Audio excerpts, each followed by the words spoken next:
Hello,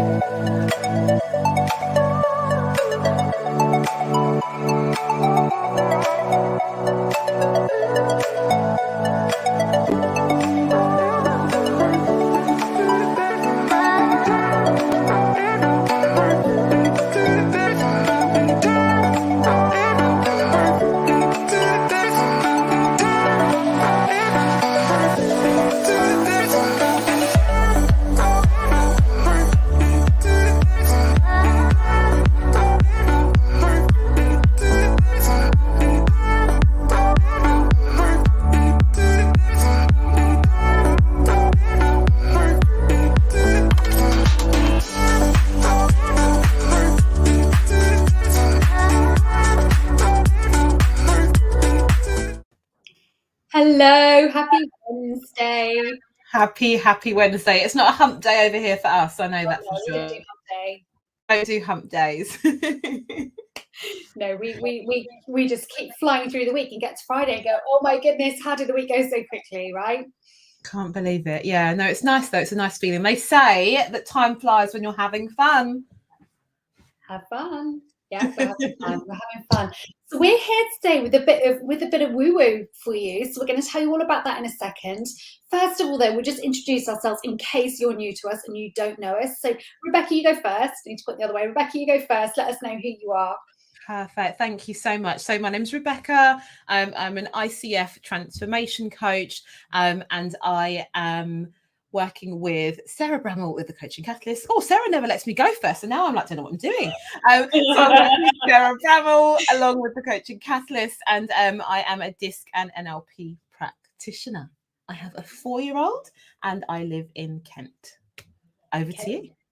Awesome, thank you. So basically what she just said, we're both ex-English teachers as well. So we both transitioned out of secondary English teaching after, well, a combination of 30 years right between us. Yeah. And we found coaching and fell in love with coaching. And then a couple of years ago now, we met and came together and we formed the Coaching Catalysts. And so through the Coaching Catalyst community, we work with female professionals and entrepreneurs who are maybe at a crossroads looking for a sense of direction, or perhaps feeling a little bit overwhelmed and need some support with either well-being, with confidence, with clarity. So that's what we do. And now that's an introduction, Sarah, right? That's an introduction. Next time I'm going to be prepared. Yeah.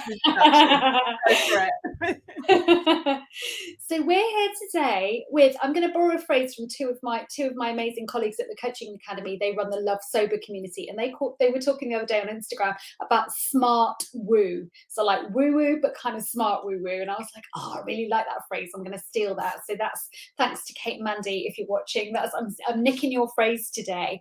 But we're going to talk a little bit about the woo woo stuff today, about attracting what we want. And actually, I'm describing it as woo woo, but I think it's not at all. So we're going to be sharing with you some tips about how we get clear on what we want and how we bring that into our lives. So rather, it's interesting, I was reading a post about goal setting earlier, and somebody, some people in that post, in response to that post, were going, I don't really set goals, I kind of go with the flow. And I was like, interesting, because when we set goals and go with the flow, we're going to end up somewhere, but it might not be where we want to end up, right? Attracting what we want. So our title today is What Do You Want to Attract? And we are going to have a little conversation about the law of attraction and manifestation. Now, when I was talking to Sarah about this, I was like, oh, I don't know if people are ready for this yet. But I think actually you guys are more than ready for this. And it's something that I was speaking to my partner about the other day, right? Because I was trying to convert him, Sarah. I was trying to get him to see the light and see that if he puts out positive intentions, if he thinks and dreams about it, then it can happen. Yeah. And it was really, really funny because we set an intention, and then 48 hours later, something not exact to that intention, but something very similar came his way. And I said to him, that's the law of attraction. He went, oh, and I said, it doesn't happen sometimes exactly as you intend for it to happen. It may come in a different form. Right. So I'll probably ask you, Sarah, what you mean by law of attraction, but I'll probably talk about like what I mean by manifestation, because they're very similar, right? They're very similar. So manifestation, I see that as bringing something that is tangible, bringing something that's tangible into your reality, into your life, and purely by, and this is where it might sound a bit woo-woo, right, for some people, but purely by your thoughts, right?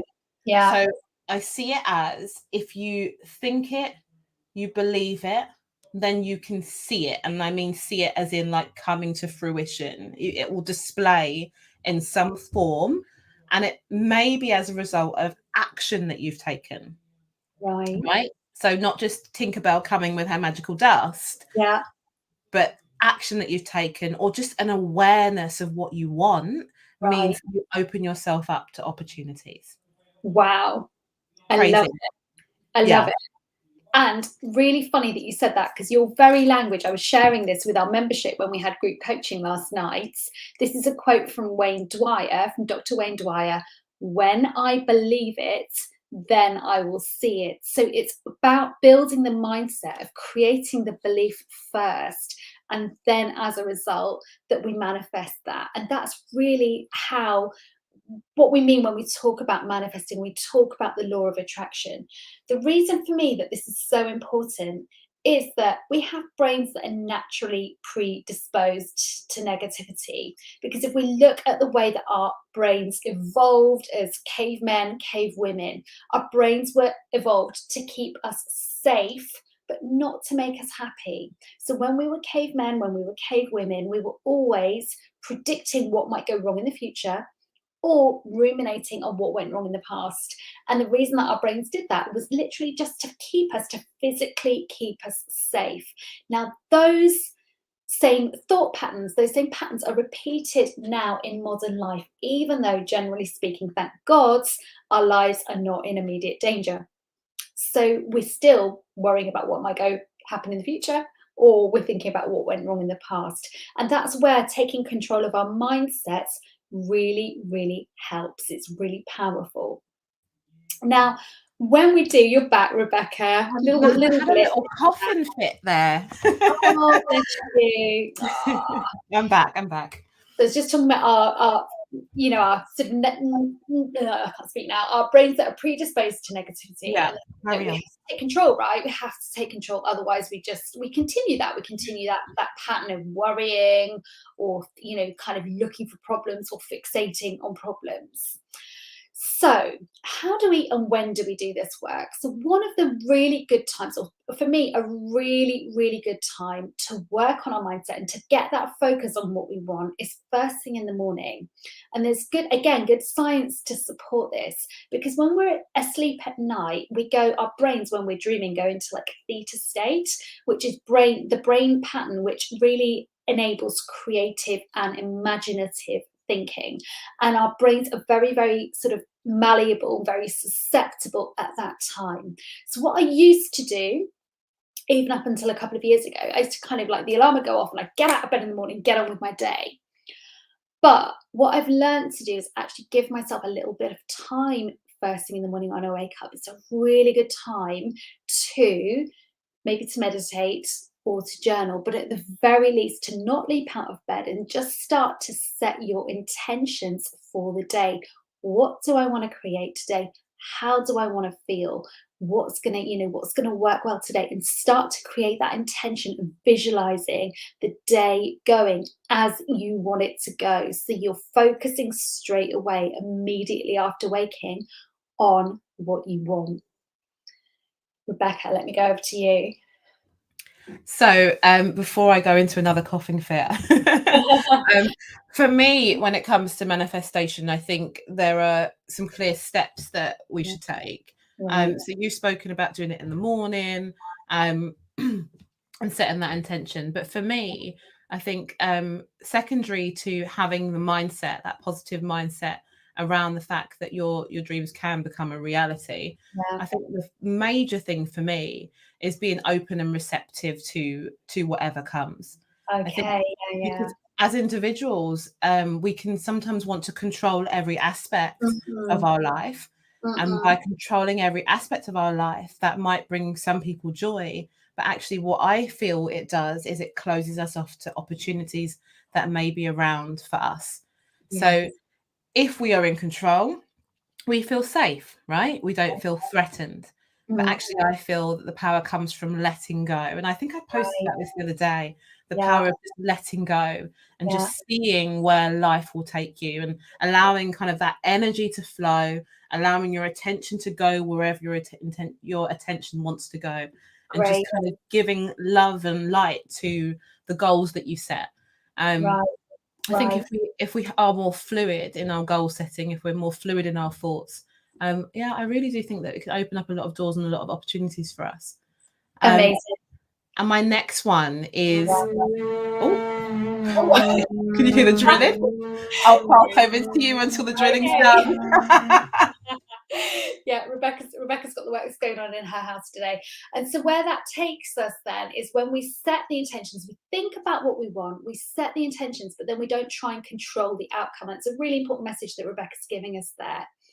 That then brings us to one of our favorite ways to set goals, which is, yes, to visualize and create that mental picture, that mental rehearsal of what we want, as we see athletes doing, we see musicians doing. But one of our favorite tools to really help us with that is to create a vision board. Because when we create a vision board, it's like a pictorial representation of our goals and our intentions and what we want, right? So it's like a collage of words and images that will inspire us. But when we do that, we're not going from the logical part of our brain. We're going from that creative, imaginative state and allowing ourselves to be drawn to the things that we want to be drawn to. We've got that sense of openness. And for me, that's one of the wonderful things about vision boards, which makes it a little bit different from conventional goal setting, because it allows us to let go of the outcome, to put it on the vision board, to focus on that, to focus on what we want to attract, but then to let go a little bit of the details, the process, the deadlines. All of this stuff can be important in goal setting, but it's a really, really powerful way of making that happen. So, great. So, Rebecca, what do we want to share? You all right? Coughing, drilling? Are you okay? It's all happening over here. It's all happening. But you know what? They say that once the work is done, I will be happy and relieved and calm. But Yeah, at the moment, it's a bit chaotic in it's my hard house when at the you're moment. yeah. But this will lead me to the tip that I wanted to share actually earlier was the process of practicing gratitude, right? Yes. And how that leads us open, how that opens us up to possibilities and how that opens us up to abundance as well. So definitely practicing gratitude will help. There's But a whole other live about that another day, isn't whole there? nother life. But That's fun. we really, really are passionate about setting intentions. We're really passionate about getting clear on what we want. Yeah. And we're really passionate about community. So this Friday is the last opportunity for you to create your vision board with us online. So Friday the 4th of February at 7:30 till 9:30, we're doing an online vision boarding event. And all you have to do is go to the link that's scrolling on the screen, and that will also be in the comments, and it's also in the bio if you want to join us. So we really would love for you to see you. If you don't make it this time, that's fair enough. But we also will be getting ready to launch our in-person event in October, November, towards the end of the year. So if you would prefer to do the in-person event in London, drop us a DM, let us know so we can put your name on the waiting list for that. But if you can make it this Friday, we would love to see you. Wonderful. Okay, great. So, if you're really into the law of attraction, if you're into manifesting, or if you're into vision boards, let us know. Like, let us know what you have manifested, because we'd really love to hear. Be really intrigued to hear from you. Thanks so much for joining us. Thank you for being here live with us. If you're still watching, if you're still hanging on, pop into the comments and let us know what have you manifested? What would you like to manifest? Or maybe let us know if you've made a vision board or if you'd like to make a vision board. We'd love to know. Okay, have a great day, everybody.